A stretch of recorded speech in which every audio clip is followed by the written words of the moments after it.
A Pakistani government official close to the matter tells MS Now that a framework to end hostilities between Iran and the United States has been put together by Pakistan with the help of Egypt and Turkey. The official adds the proposal was exchanged with the two warring countries overnight following the extensive conversations with both parties.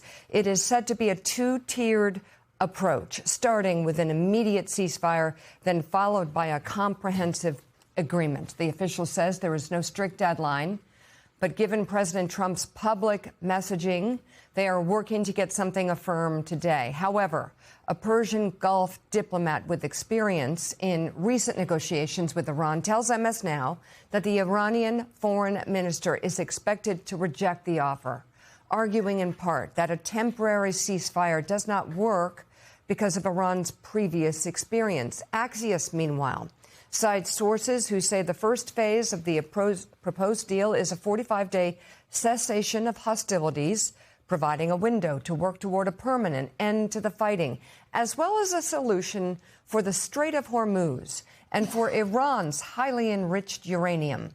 But they, too, add the chances for reaching a partial deal over the next 48 hours are slim as the two sides appear to remain far apart. Jonathan Lemire, there are a lot of different facets of this, regions that want an outcome that is toward peace. Again, it goes back to what David said and what David said, Ignatius and Rode. We're not dealing with a country that thinks the way one would. You know, they to David's point, have an extreme end to this in mind. Yeah. And so you can't reason. I mean, a proposal for a plan could fall flat over and over and over again because of the damage that has already been done. Right. I mean, to get an agreement here, you needed rational actors. And certainly we could argue that Iran, not a rational actor. One has to wonder right now if we have rational actors in Washington, too, leading this. Yes, there's certainly a flurry of diplomacy here. Some of the neighbors of the region, Pakistan, from the beginning, has really tried to step up. They deserve credit for trying to broker a deal. It's been portrayed to me the same way that the Axios and others that you just read, that, yes, there's some talks here, but there's still not a lot of optimism or hope. But perhaps that will change between now and the president's deadline, which keeps shifting. It was originally going to be tonight, Monday night. Now it is tomorrow, Tuesday night, Eastern time.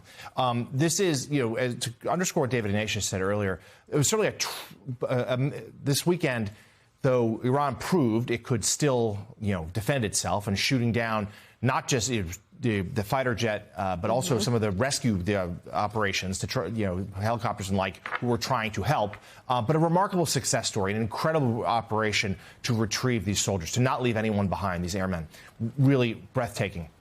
At the same time, this happens, and we have to look at the whole picture here, as Secretary of Defense Hegseth fires some of the top generals in the Army, including the Chief of Staff, during a time of war, which is unheard of right now as he continues to purge his foes out of the Pentagon. And then, of course, we have the president's tweet yesterday morning, which was not only just blasphemous and deeply insulting, but risks further inflaming the situation. And if he goes through with this threat, I mean, let's be clear what this is. This is not only just war crime, period, targeting the civilian sites like these energy infrastructure, bridges, and the like, but will likely further turn the rest of the Iran population against us, who, to David Rhodes' point of a moment ago, have been waiting for help, still waiting. And instead, if we plunge them into darkness, return them to the Stone Age, as the president keeps saying, that's just going to inflame that situation more, potentially create a failed state, a refugee problem, but also turn the rest of the populace, who don't like the regime, but now if the U.S. sort of sets them back for decades, will turn against us too and just harden them in this conflict. David, we need to go to break, but Jonathan brought up something that David Ignatius brought up something that I just want to underline, and Jonathan brought it up as well, and that is what we saw this weekend. Was an Iran that still has war-fighting capability. I was told 2 weeks ago from an intel source that has worked Iran for a generation that whenever he sees General Kane going out talking about the number of military targets destroyed, said it has eerie echoes of body counts in the Vietnam War, where every night we would dutifully hear how many of the Viet Cong were killed. And It was supposed to make Americans feel better. 3 weeks ago, this CIA analyst said, sounds a lot like a body count. They're far more resilient than the Trump administration thinks they are. They have far more equipment hidden throughout that terrain.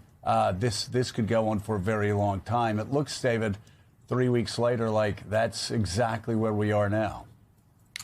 So, Joe, their ability still 3 weeks now, a month into this war, to use power to shoot down American advanced warplanes and then menace those trying to rescue them is one demonstration of how they're still in the fight.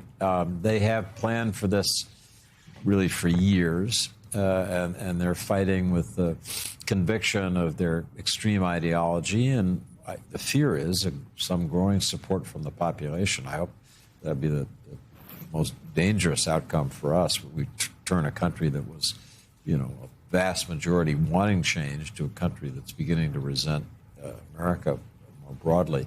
But yeah, they're still in this fight. I do think the numbers tell us that they're very much weakened, but their ability to keep holding their hostages is the Strait of Hormuz. They've got their arms around our global economy's neck there, and there's no sign that they're going to relax that, absent diplomacy. We mentioned earlier the different strands of diplomacy. They're out there. The former Iranian Foreign Minister Javad Zarif wrote in Foreign Affairs over the weekend a detailed peace proposal that has elements that would address every concern the United States and its allies have had about Iran. So that's one more strand for people to think about as they wonder, the Tuesday deadline approaching. Is it bombs away, or are we going to maybe get to a negotiating table?